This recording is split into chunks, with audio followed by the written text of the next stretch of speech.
see the teams or the citizens following them in the different locations, especially after in the playoffs where the locations sometimes were miles away and buses and cars had to be involved in order to get there. But wherever they went, they always had a good representation of fans to cheer them on. So that's the kind of atmosphere it was for them when they were around. And I can remember this young man being the ultimate team player. Even though he was arguably the best player on that team, he definitely was the tallest. And he could control the game, but he was a team player and wanted to involve his teammates. But there were times when the team got down or might be behind, and he had to sort of put the team on his shoulders and bring them on to victory. And I saw that happen several times. But he still considered it a team victory.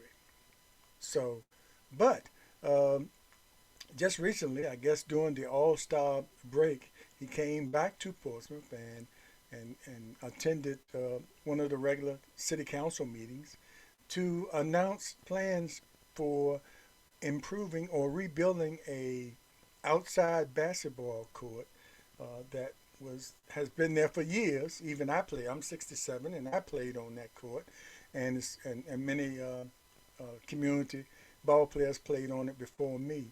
But it's on a main highway, Portsmouth Boulevard and Truxton Avenue, and I can remember for years people passing by and pulling over to stop because the games were pretty intense. Now, this was only just about one of the community outside courts that were throughout the city. There were other courts throughout the city that were also famous for really intense pickup basketball games. But this one in particular was, like I said, it was on a main thoroughway, and it attracted a lot of people from other different communities. And he said he was one of the ones that played on there. And those courts back in the time gave you an opportunity, players, the opportunity to hone their skills, to develop their skills, because many times you were playing against people that were probably never played organized ball, but were kings in that community on that court, and they help you improve your game. So when you went back to school uh, for the basketball season, you had some lessons.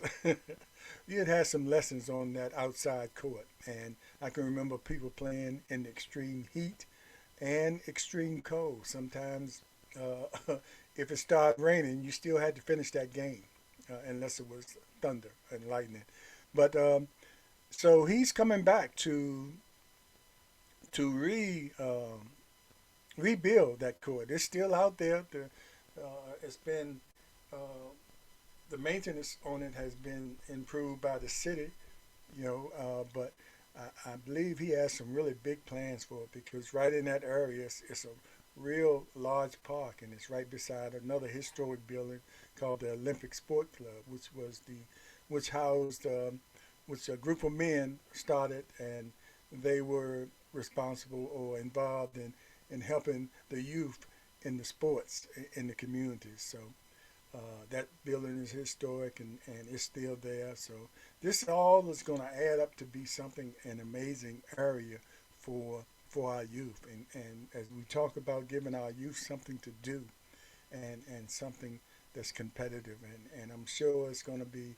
At the one time, it was mostly the men, the boys out there playing. I'm sure it's going to be some competitive games with girls involved, either the mixed or the girls team. So we're looking forward to whatever he plans to bring to that area.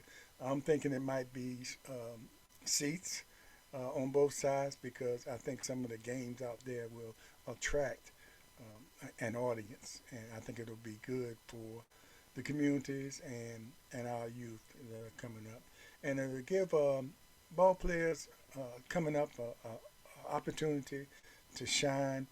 Not everybody's going to make the high school basketball team. Not everybody's going to make those rec teams. Not everybody's going to make those other sponsored teams.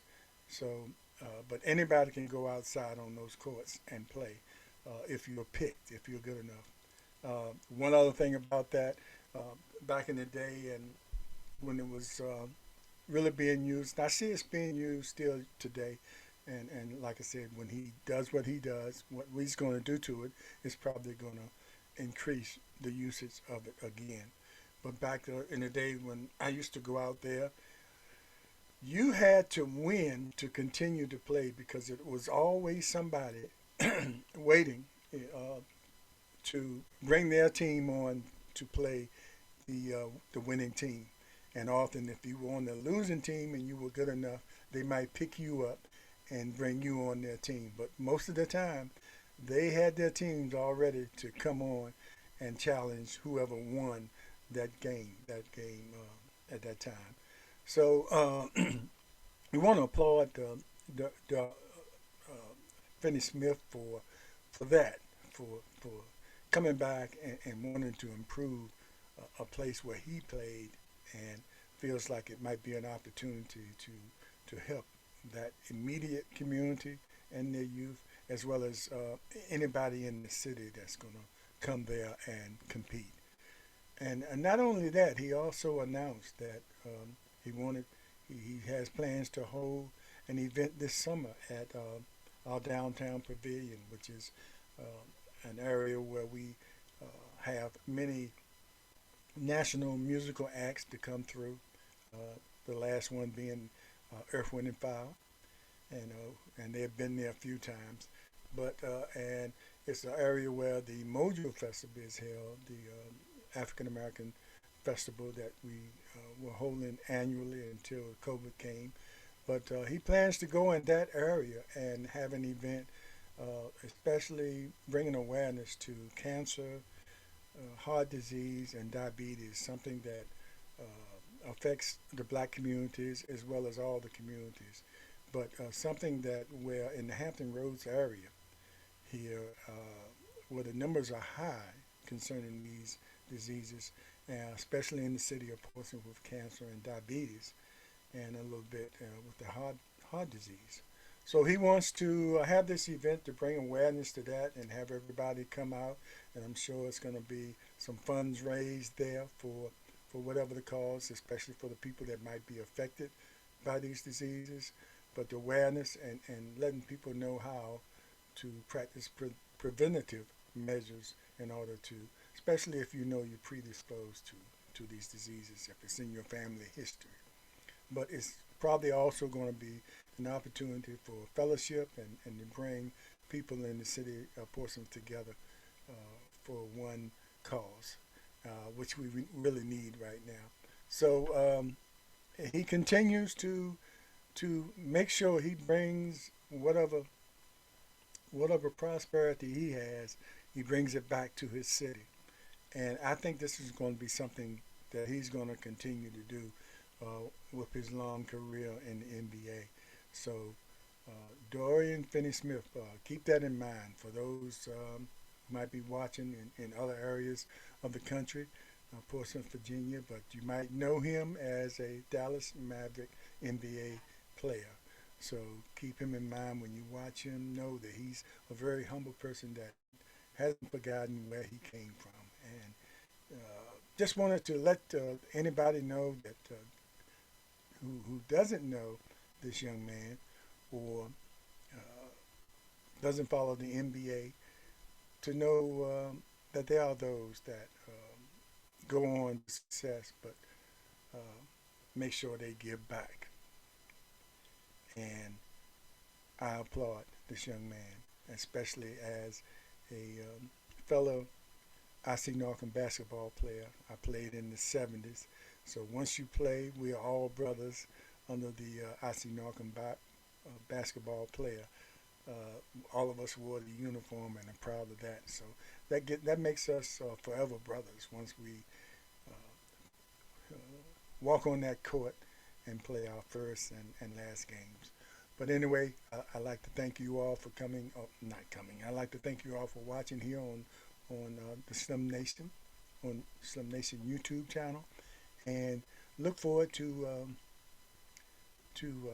other stories or me coming on with guests. I have a lot of people planned to come on to have a discussion, and hopefully it'll be an interesting discussion that you will be you watch and follow us on here on the Slim Nation. We will always continue to try to improve what we do here, but we're gonna make sure that we address some things in politics, or just have some fun with some of the people I bring on. I particularly want to bring on my first college roommate. His name is John Boo Pittman, who was at my first college roommate at Virginia Union University, and we remained friends over the years, even though it was long distance, and there was a gap where we didn't communicate because but when the social media came up and gave us an opportunity to communicate again, because he's in California and ended up being an actor in California. You know, he was wanting to be a model, but I wasn't surprised that he became an actor in Hollywood because he was in numerous plays on the campus of Virginia Union, and he was a very animated guy, and we played together on the freshman team that Virginia Union had there before the girls' team was developed. So I hope to get him on, yet to talk to him and confirm it, but we had mentioned it maybe 6 months ago that we wanted to do something like this. So now it's up to me to contact him and tell him I'm ready to do it. But that's going to be an interesting conversation between him because I'll say this one other thing about him. When he came there, he was pretty proficient in martial arts, and when we were first met, we were talking, and he said, "Wait a minute, excuse me." He kicked the flower off the wall, and I knew right then this was going to be a good friend of mine. So that was that sort of helped the friendship, but it was his personality mainly that sort of bonded us and bonded us forever. So we're going to renew that friendship right here on the Slim Nation YouTube channel, and I will make the announcement when that will happen, and it will be real soon. Hopefully, sometime in the first part of March, we will set that up and present it to you. But when we do, and we start um, having more videos on the Slim Nation YouTube channel, please, we want you to come and like, uh, subscribe, comment, and share. Make sure you do all three of those things. The comments are important. It'll help me know if we're going in the right direction for what we're trying to do here. And the subscriptions also helps us on YouTube, on the YouTube channel.